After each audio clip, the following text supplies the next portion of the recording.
Ya, jumlah investor reksadana pertanggal 6 Agustus 2021 nyaris menyentuh 5 juta investor atau mencapai 4,93 juta investor. Adapun jumlah dana kelolaan industri reksadana per Juli 2021 tercatat 511,59 triliun rupiah.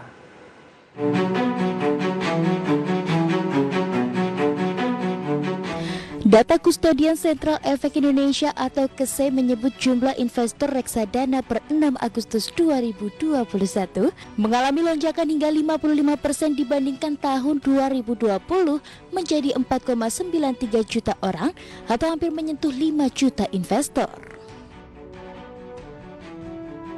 Kenaikan jumlah investor reksadana ini pun menjadi sinyal bahwa masyarakat mulai memahami pentingnya investasi, khususnya reksadana meski tengah berjuang menghadapi tekanan pandemi COVID-19.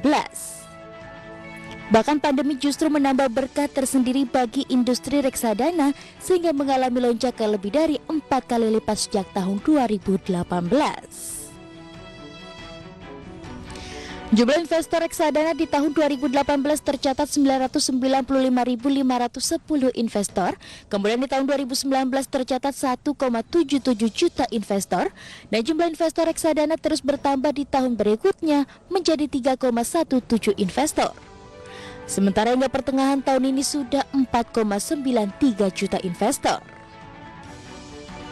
Sementara itu jumlah total kelolaan atau aset under management industri reksadana per Juli 2021 mencapai 511,59 triliun rupiah.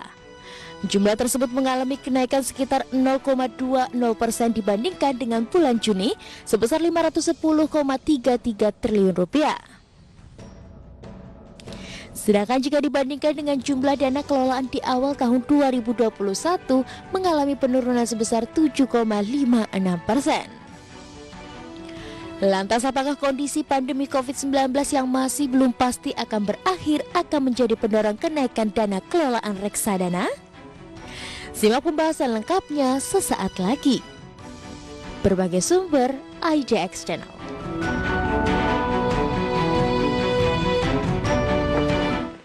Baik pemirsa, untuk membahas tema kita pagi ini terkait dengan kinerja reksadana yang mumpuni di saat pandemi sudah tersambung melalui line Zoom bersama dengan Bapak Wawan Hendrayana. Beliau adalah Head of Research dari Infovesta. Selamat pagi Pak Wawan. Selamat pagi. Baik Pak, ini bicara mengenai industri reksadana begitu di tengah pandemi. Kita tahu pasar modal Indonesia juga terus mengalami perkembangan yang sangat luar biasa sekali begitu, di mana tingkat kesadaran masyarakat juga semakin terbuka begitu, semakin kuat lagi mengenai investasi di pasar modal. Nah, bicara mengenai industri reksadana, mungkin bisa disampaikan dulu kondisinya saat ini di tengah pandemi itu seperti apa? Apakah juga mengalami kondisi yang sama dengan pergerakan pasar modal yang juga selalu positif? Ya, untuk tahun lalu memang sempat mengalami koreksi untuk reksadana, terutama seiring dengan bursa saham yang turun tajam. Tetapi sampai dengan awal tahun ini sebetulnya malah bisa meningkat ya dibanding tahun sebelumnya. Tetapi saat ini setelah ada beberapa aturan baru terkait pajak reksadana, terutama industri reksadana berbasis obligasi seperti terproteksi, ini memang terus mengalami penurunan. Tapi yang sangat positif di setahun terakhir adalah reksadana pasar uang. Ini minat masyarakat Indonesia besar sekali ke reksadana pasar uang dan mendorong dana kelolaannya terus naik. Baik, jadi memang dengan adanya kebijakan tambahan begitu ya untuk reksadana terproteksi yang ada dari sisi kenaikan pajaknya menjadi salah satu penurunan begitu. Akhirnya minat investor untuk masuk ke dalam reksadana terproteksi, Pak Wawan. Ya, untuk tahun lalu itu ketika reksadana invest ke obligasi itu pajaknya cuma 5%. Tapi di tahun ini itu meningkat menjadi 10%. Jadi ada peningkatan. Wow, 2 kali lipat ya Pak? Ya betul. Dan sebetulnya pajak normal itu 15%. Jadi masih ada insentif. Tapi dari pemerintah sendiri itu memberikan insentif tambahan kepada investor obligasi, pajaknya juga turun jadi 10% juga. Jadi untuk saat ini sama antara dibeli reksadana atau dibeli secara langsung, pajaknya sama. Ini yang membuat reksadana proteksi jadi tidak menarik. Baik. Dan bicara mengenai kondisi dari jumlah investornya yang juga tadi sudah disampaikan dalam informasi sebelumnya terus mengalami lonjakan yang signifikan ya. Data di tahun 2018 tercatat 995.000, kemudian di tahun 2019 menjadi 1,7 juta investor. Di tahun 2020 bahkan kenaikannya hampir 2 kali lipat, sekitar 3,2 juta investor, dan di bulan Juni sudah tercatat 4,93 juta investor. Nah, bagaimana Anda menyikapi dengan jumlah investor reksadana begitu? Apakah dari sisi pemahaman literasi keuangan khususnya pasar modal yang lebih terfokus lagi kepada reksadana juga akan semakin meningkat, atau bagaimana dari sisi pemahaman masyarakatnya mengenai investasi, Pak? Ya, saya sangat menyambut positif atas kenaikan jumlah investor ini. Memang dari sisi produk yang jadi pilihan oleh investor adalah sebagian besar pada pasar uang. Oke. Seperti kita ketahui, pada masa pandemi kan banyak dana menganggur begitu ya, tersimpan pada bank, dan alternatif dari tabungan dan deposito paling aman adalah ke pasar uang. Ini reksadana pasar uang saat ini menawarkan keamanan, likuiditas, dan juga kemudahan transaksi, karena banyak investor baru ini membelinya lewat agen-agen penjual online, lewat aplikasi, dan ini saya rasa sangat baik sekali, karena kedepannya ketika nanti industri yang lain bisa bangkit, obligasi dan saham bangkit, ya harapannya investor juga akan melirik ke sektor-sektor tersebut. Baik, kalau basisnya sendiri pasar uang lebih kemana, Pak? Kalau bisa bicara reksadana saham kan saham, kemudian ada yang kombinasi begitu. Bagaimana dengan yang pasar uangnya? Apakah memang lebih kepada deposito, kemudian surat berharga misalnya? Ada dua jenis aset yang menjadi aset utama pasar uang. Satu betul adalah dari sisi deposito, lalu kedua adalah obligasi jangka pendek, yaitu obligasi yang jangka tempohnya kurang dari setahun. Karena memiliki dua aset ini, secara umum jarang sekali pasar uang mengalami kerugian. Yang ada adalah kinerjanya kira-kira setara deposito. Setara deposito. Tapi dengan kondisi seperti saat ini, apakah bicara mengenai reksadana pasar uang yang underlying-nya tadi sudah disebutkan ada deposito, obligasi yang di bawah 1 tahun, bagaimana dengan pasar obligasinya sejauh ini, Pak Wawan? Apakah memang lagi baik begitu dari sisi yield yang juga ditawarkan? Ya, untuk obligasi tahun lalu adalah reksadana nomor 1 ya, pendapatan tetap selalu nomor 1, karena di saat pandemi investor mencari sesuatu yang aman, yaitu bagi suatu utang negara terutama.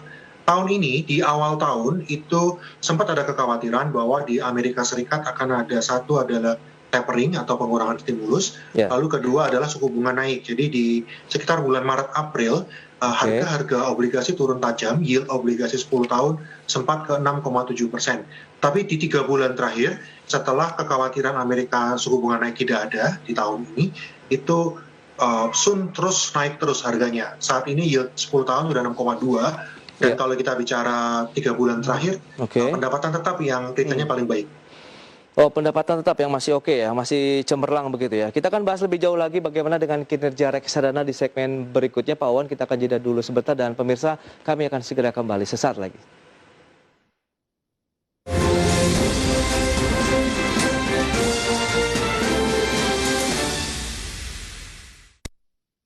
Pemirsa, terima kasih Anda masih bergabung bersama kami dalam Market Review, dan berikutnya akan kami sampaikan infografik ya terkait dengan jumlah investor di pasar modal yang terus mengalami lonjakan signifikan. Selengkapnya bisa Anda saksikan kembali di layar televisi Anda. Kita akan cermati ini dari tahun 2018 hingga Juni 2021. Kita akan lihat bagaimana lonjakan yang cukup signifikan. Di tahun 2018 tercatat sekitar 1,6 juta investor yang tercatat di pasar modal. Kemudian di tahun 2019 melonjak sekitar 53,41% menjadi 2,48 juta investor. Dan tidak mau kalah, meskipun kita tahu pandemi COVID terjadi tahun 2020, namun tidak membuat para investor masuk ke pasar modal. Lonjakan bahkan naik hingga 56,21% hingga di tahun 2020 tercatat 3,88 juta investor. Sementara di bulan Juni 2021 atau paruh pertama di tahun ini, lonjakan sudah mencapai 44,24% menjadi 5,597 investor di tahun 2021 ini. Baik, selanjutnya kita akan lihat dari sisi kinerja industri reksadananya. Kita akan lihat jenis-jenis reksadana per Juli 2021 seperti yang bisa Anda saksikan juga. Dari sisi reksadana campuran, kinerja secara bulanan di bulan Juli tercatat masih positif sekitar 0,45%. Kemudian ada reksadana saham atau equity fund index begitu mengalami tekanan 0,06% di bulan Juli, dan fixed income fund index atau ini adalah reksadana pendapatan tetap juga masih berkinerja positif sekitar 1,27%. Adapun pasar uang yang sempat disebutkan oleh Pak Wawan tadi di segmen sebelumnya, ini juga kemarin yang banyak disasar oleh para investor di tengah pandemi. Dilihat pergerakannya per 30 Juli 2021 itu masih positif 0,26%. Sementara kalau bicara kinerja year to date, yang mengalami tekanan justru adalah reksadana saham ya. Kemudian ada juga reksadana campuran yang sama-sama negatif 9,32% dan 3,31%. Baik, kita akan lanjutkan kembali perbincangan bersama dengan Bapak Wawan Hendrayana, Head of Research dari Infovesta. Ya, bicara mengenai kondisi dari pasar modal kembali begitu dengan adanya pandemi COVID-19, sebenarnya Anda melihat ini justru menjadi momentumkah kebangkitan dari industri reksadana di tengah pandemi, Pak Wawan?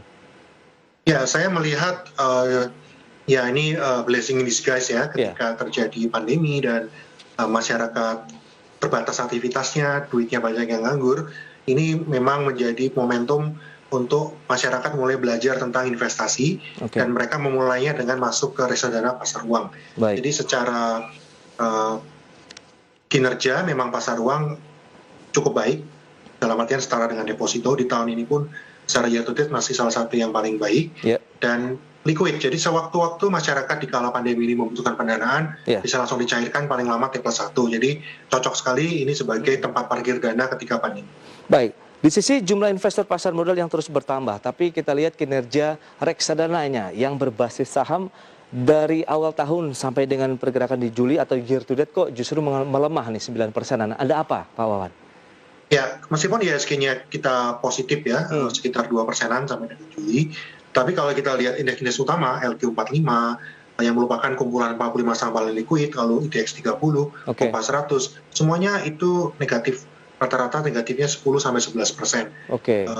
Kenapa bisa begitu? Karena IHSG sendiri di tahun ini itu bergerak atas sokongan dua sektor utama. Satu adalah sektor teknologi, saham-saham seperti DJII, itu yang naiknya sangat-sangat tinggi sekali, itu mendukung IHSG. Lalu saham-saham bank digital seperti saham Bank Jago, itu juga membuat IHSG bertahan di atas. Sementara dua saham ini secara fundamental belum terlalu baik. Akhirnya tidak dijadikan underlying untuk reksadana saham begitu. Betul, dari sisi likuiditas juga tidak sebagus yang lain. Lalu dari sisi fundamental tadi beberapa bahkan masih merugi. Jadi beberapa fund manager belum berani untuk masuk ke sini. Tapi sebagai akibatnya ya di coupling terhadap indeks, jadi ketinggalan. Oh, itu dia. Lantas bagaimana dengan strategi bagi investor reksadana sendiri? Apa yang disasar? Tadi Anda katakan pasar uang, tapi kan kalau kita bicara mengenai pasar uang juga tenornya tidak bisa panjang begitu. Karena tadi Anda katakan underlying-nya pun juga dengan obligasi yang di bawah 1 tahun, Pak Wawan. Ya, untuk saya selalu menyarankan ada diversifikasi alokasi aset ya, tergantung time frame dari investornya. Untuk time frame jangka menengah 1-3 tahun, saya menyarankan formasi 532 untuk saat ini. 50% pada yang berbasis obligasi pendapatan tetap, 30% pada pasar uang karena di saat pandemi kita butuh cash besar, dan 20% pada yang berbasis saham. Sebagai ya saat ini saham itu relatif sangat murah sekali secara valuasi. Memang tertekan saat ini oleh PPKM, tetapi kita percaya bahwa Indonesia dengan vaksinasi yang sedang terus berlangsung pasti bisa membuka ekonominya untuk aktivitas, sehingga saham-saham bisa membaik secara pendapatan. Kita harapkan reksadana saham juga di akhir tahun ini atau tahun depan akan mulai bersinar lagi. Oke, itu dia. Berarti memang masih menjadi pilihan obligasi kalau misalnya kita bicara mengenai alternatif investasi selain saham begitu ya, di mana reksadana bisa menjadi pilihan, tapi pilihan yang utama disarankan lebih kepada yang berbasis obligasi atau pendapatan tetap, itu sekitar alokasi 50% dari dana investasi. Kemudian masuk ke pasar uangnya 30% dan yang berbasis saham 20%.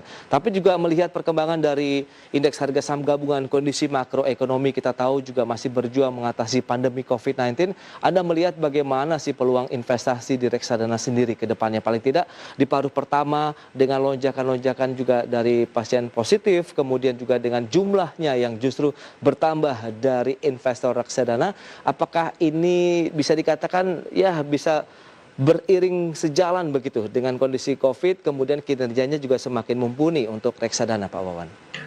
Ya, tentu saja ketika terjadi lonjakan penderita COVID baru, yang terjadi adalah adanya ketidakpastian atas pertumbuhan ekonomi.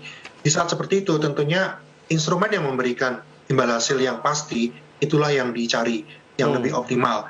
Yaitu satu ya tadi deposito paling aman, lalu kedua konto yang jangkanya lebih panjang, itu adalah yang berbasis surat utang negara. Jadi selama ini pun, ketika terjadi lelang surat utang negara, biasanya akan selalu oversubscribe atau lebih banyak yang meminta daripada yang disediakan oleh pemerintah. Ini menunjukkan sebetulnya minat masyarakat juga besar sekali terhadap investasi yang aman dan juga menguntungkan. Sehingga basis tadi saya sarankan tetap ke reksadana berbasis obligasi sebisa mungkin yang surat utang negara. Oke, surat utang negara. Tapi dengan mencermati kondisi seperti saat ini juga bagaimana dengan alternatif investasi lainnya? Apakah saham juga yang juga kita tahu fluktuasinya cukup luar biasa belakangan ini juga akhirnya Anda lebih sarankan masuk ke reksadana atau juga bisa dikombinasikan, Pak Wawan, kalau kita bicara mengenai strategi investasi di tengah pandemi seperti saat ini? Ya, sekali lagi untuk investor jangka panjang ya sebetulnya kalau kita berkaca kepada krisis yang pernah terjadi sebelum-sebelumnya, tahun 2008 yang paling parah, itu pun IHSG selalu bisa kembali ke titik tertingginya. Jadi saya percaya juga IHSG pasti akan kembali setelah kita dapat mengatasi pandemi ini. Tapi kapan itu terjadi, apakah tahun ini atau tahun depan, nah itulah yang kita tunggu. Tapi tentu saja saat ini secara valuasi saham-saham blue chip pun relatif murah, sehingga kalau investor yang jangkanya panjang, time frame 3-5 tahun, saya rasa tidak ada masalah untuk diversifikasi masuk ke reksadana saham juga. Baik, mungkin tips bisa Anda sarankan atau berikan di segmen berikutnya, Pak Wawan. Bagaimana dengan kita lihat dari komposisi investornya? Apakah institusi, kemudian sebagian lainnya adalah retail, dan bagaimana juga dengan kaum milenial kita yang sudah melek investasi nih, Pak Wawan? Kita akan bahas nanti di segmen berikutnya. Ya, pemirsa, kami akan segera kembali usai pariwara yang satu ini.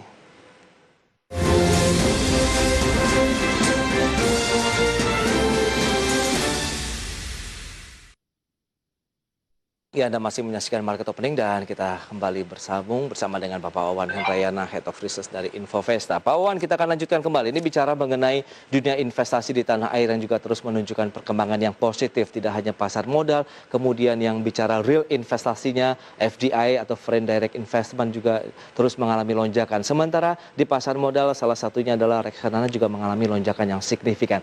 Nah, sekarang bagaimana nih? Adakah informasi yang bisa disampaikan mengenai komposisi jumlah investornya, Pak Wawan, di reksadana? Lebih banyak institusi kah atau retail? Dan bagaimana dengan millennials yang juga sekarang sudah melek investasi? Silakan. Ya, kalau kita bicara tentang jumlah ya pasti retail jauh lebih banyak ya. 5 juta investor saya rasa, yang institusi ya nggak nyampe 1.000 sudah pasti. Tetapi kalau dari sisi dana kelolaan ya pasti masih lebih besar pada yang institusi, karena institusi ini ada dana pensiun, ada asuransi, ada perbankan juga, jadi besar. Tapi yang menggembirakan sebetulnya adalah dari 5 juta investor tadi, itu lebih dari setengahnya adalah milenial. Jadi banyak masih muda itu sudah mulai kenal investasi. Yang lebih menggembirakan lagi, tidak cuma milenial, Gen Z pun yang lahir, yang umurnya masih 20-an gitu ya, di bawah 20 juga ada, itu juga sudah banyak yang menjadi investor reksadana. Ini terjadi karena digitalisasi, kemudahan sekali untuk investasi, sekarang hanya klik-klik pada apps handphone saja, sudah bisa menjadi investor. Terima kasih juga kepada OJK yang sudah membuka, sehingga pendaftaran investor reksadana baru itu tidak serumit dulu ya, sekarang semuanya bisa paperless, tidak perlu temu muka, sudah bisa menjadi investor reksadana. Ini yang sangat positif, dan saya harap juga kita terus berkembang. 10 juta pun saya rasa sudah di depan mata. Nah itu dia, bicara mengenai digitalisasi di Indonesia begitu yang terus didorong juga oleh pemerintah maupun otoritas jasa keuangan. Di sisi lain begitu bagi perkembangan industri reksadananya sendiri, kalau kita lihat kan memang tadi dengan yang Pak Wawan bilang kemudahan-kemudahan yang dirasakan oleh para, ya kita tahu milenials yang sudah akrab dengan gadget, tapi kan kita lihat juga bagaimana persyaratannya, kemudian bagaimana dari sisi keamanannya dengan layanan yang tidak face to face sekarang begitu Pak Wawan. Saya rasa dari sisi keamanan teknologi sudah mendukung ya. Oke. Dan rata-rata milenial dan Gen Z pun yang dicoba bukan yang berisiko seperti reksadana saham, tapi lebih ke pasar uang tadi. Jadi memang sebagai alternatif daripada uang yang nganggur di tabungan, terpotong admin, mending ditaruh di reksadana pasar uang, toh kalau tiba-tiba dibutuhkan bisa segera dicairkan. Lalu kedua sendiri dengan sejak masih muda sudah familiar dengan investasi, ya nanti ketika sudah lebih dewasa, sudah lebih kuat dari sisi ekonomi, saya rasa bisa investasi lebih besar pada yang lebih beresiko juga. Baik, dari sisi jumlah investornya bertambah, milenial sudah bisa dikatakan 50% ini menjadi investor di reksadana. Tapi yang menarik dari dana kelolaannya atau aset under management untuk industri reksadananya sendiri, Pak Wawan. Kalau kita lihat tadi data yang sudah disampaikan, per Juli 2021 tercatat sudah 511,59 triliun. Meskipun ada penambahan dibandingkan dengan bulan sebelumnya, tapi kalau kita bicara mengenai year to date-nya kok justru melemah sekitar 7%-an begitu, atau ada penurunan sekitar 7% ini Pak Wawan. Apa yang dilihat di tahun 2021 untuk dana kelolaannya sendiri? Ya, sebetulnya kita sempat menyentuh 550 triliun, itu salah satu rekor tertinggi kita. Tapi sekali lagi dengan adanya peraturan pajak tadi, di mana reksadana pajaknya meningkat, ada institusi besar yang jadi memilih untuk memegang obligasi sendiri tanpa di istilahnya dibungkus menjadi proteksi. Ini yang menyebabkan ada sekitar 36 triliun redemption dari satu institusi saja, sangat besar sekali. 36 triliun dari satu institusi? Ya, ini yang membuat kita langsung terkoreksi sampai tadi ya 7%. Tapi yang menggembirakan, meskipun ada koreksi besar sekali, tetapi dari sisi pasar uang terutama dan pendapatan tetap, itu terus merangkak naik. Saya sih berharap mungkin tahun depan ya, itu reksadana pasar uang bahkan mungkin bisa menjadi nomor 1. Ini kalau seperti itu akan mirip yang terjadi di Tiongkok. Di Tiongkok itu paling besar asetnya adalah yang pasar uang malah. Oke, tapi kalau misalnya Anda melihat optimisme sendiri untuk pengelolaan dananya sendiri begitu untuk aset under management di reksadana akan tembus ke berapa? Apakah 550 triliun juga akan segera tercapai? Mengingat tadi memang redemption ataupun pengambil alihan lagi dari dana-dana yang sudah masuk itu ikut menekan yang cukup signifikan ya, 7%-an lumayan sih Pak kalau dari tahun ini saja dari year to date-nya begitu. Ya sebetulnya sih kita masih berharap bahwa dari pemerintah akan kembali memberikan insentif pajak ya untuk reksadana ketika membeli obligasi terutama di masa pandemi ini untuk menjaga juga memberikan sedikit keuntungan kepada masyarakat dan juga investor. Tetapi kalau itu tidak dilakukan pun ya memang industri proteksi terutama akan terus tertekan. Tapi kita berharap bahwa aset yang lain, pasar uang, pendapatan tetap, dan juga nanti saham, itu bisa akan meningkat. Jadi kalau untuk kembali ke 550 triliun tadi, saya lihatnya mungkin terjadi di tahun depan. Kalau tidak ada insentif pajak. Tapi kalau insentif pajak dikembalikan, saya rasa tahun ini bisa kembali. Oke, tapi kan dengan adanya perubahan dari perpajakan khususnya yang berbasis obligasi tadi kan tentu tidak akan segera dirubah lagi Pak Wawan. Jadi kemungkinan tahun depan nih Anda melihat bahwa peluang untuk kenaikan lagi dari dana kelolaan reksadana akan tembus di 550 triliun. Ya, saya melihat pendapatan tetap dan pasar uang akan jadi driver untuk tahun depan. Oke, dari sisi aturan ataupun mungkin kita tahulah beragam aturan yang sudah dikeluarkan oleh otoritas jasa keuangan sejauh ini akan juga memberikan angin segar tidak sih bagi perkembangan industri reksadana ke depannya Pak Wawan? Ya, saya lihat sih dengan kenaikan pajak tadi ya memang pemerintah mungkin yang dituju adalah kenaikan jumlah investornya ya yang sekarang sudah atau sedang terjadi. Jadi peraturan-peraturan yang ada mendukung untuk investor lebih mudah menjadi invest ke reksadana. Saya rasa itu sudah sangat positif karena kalau insentif pajak yang memang sifatnya sementara, kedepannya nanti kalau investor sudah lebih paham dan juga memahami tentang fungsi investasi itu sendiri, saya rasa insentif pajak ya tidak terlalu penting nanti. Baik, pandangan Anda melihat reksadana sebagai pilihan investasi bagi para investor saat ini bagaimana? saya tetap melihat reksadana bisa menjadi bagian hidup dari investor, terutama yang pasar uang tadi. Oke. Memang sekarang saat ini pun masih banyak yang kita punya dana menganggur, itu bisa dititipkan di reksadana. Jadi saya lihat kedepannya akan makin banyak integrasi antara misalnya dompet digital, lalu juga akun bank justru mungkin. Jadi kalau ada apa, otomatis akan langsung investasi ke reksadana pasar uang, tapi ketika dibutuhkan akan dicairkan. Saya melihat hal-hal seperti itu, kemudahan seperti itu yang menjadi seamless, akan terus mendukung terus tumbuhnya investor reksadana baru. Nah, yang menarik juga mungkin bisa diketahui para investor adalah ataupun pemirsa iDirectional, adakah batasan minimum kalau investasi di reksadana, Pak Wawan? Mungkin dari jenis-jenis yang tadi sudah kita sampaikan begitu, adakah perbedaan dari jumlah minimum untuk kita investasi atau bagaimana? Ya, untuk yang pasar uang setahu saya paling murah Rp10.000. Rp10.000, oke. Ya, makanya bisa banyak sekali karena 10.000 sudah bisa jadi investor reksadana. Kalau yang saham pendapatan tetap sih setahu saya yang paling murah 100 ribuan. Oke. Berarti tergantung dari jenis reksadananya ya. Batasan yang paling terjangkau adalah memang di reksadana pasar uang. Rp10.000 saja kita bisa menjadi investor di reksadana, begitu Pak Wawan? Betul. Oke, dengan kondisi seperti saat ini, milenials yang kita tahu juga mereka yang mungkin masih sekolah, begitu masih kuliah, ini menjadi pilihan yang menarik daripada dana yang mereka simpan begitu, tiba-tiba bisa kita atau bisa kita manfaatkan paling tidak, Pak Wawan, untuk investasi di reksadana ya. Ya, baik. Oke Pak Wawan, terima kasih banyak atas waktu, kemudian inspirasinya bagaimana tips-tips kita berinvestasi di reksadana dan optimismenya juga masih tinggi dengan dana kelolaan yang juga terus bertambah, target sampai dengan Rp550 triliun di tahun depan. Sukses untuk Anda dan selamat melanjutkan aktivitas Anda kembali, Pak Wawan. Selamat pagi, sehat selalu. Ya, baik. Pemirsa, demikian perbincangan kami bersama dengan Bapak Wawan Hendrayana, Head of Research dari Infovesta. Jangan beranjak dari tempat Anda karena di segmen berikutnya kami masih akan kembali dengan pembahasan menarik lainnya terkait dengan akselerasi tracing, kunci tanggulangi pandemi COVID-19. Segera kembali.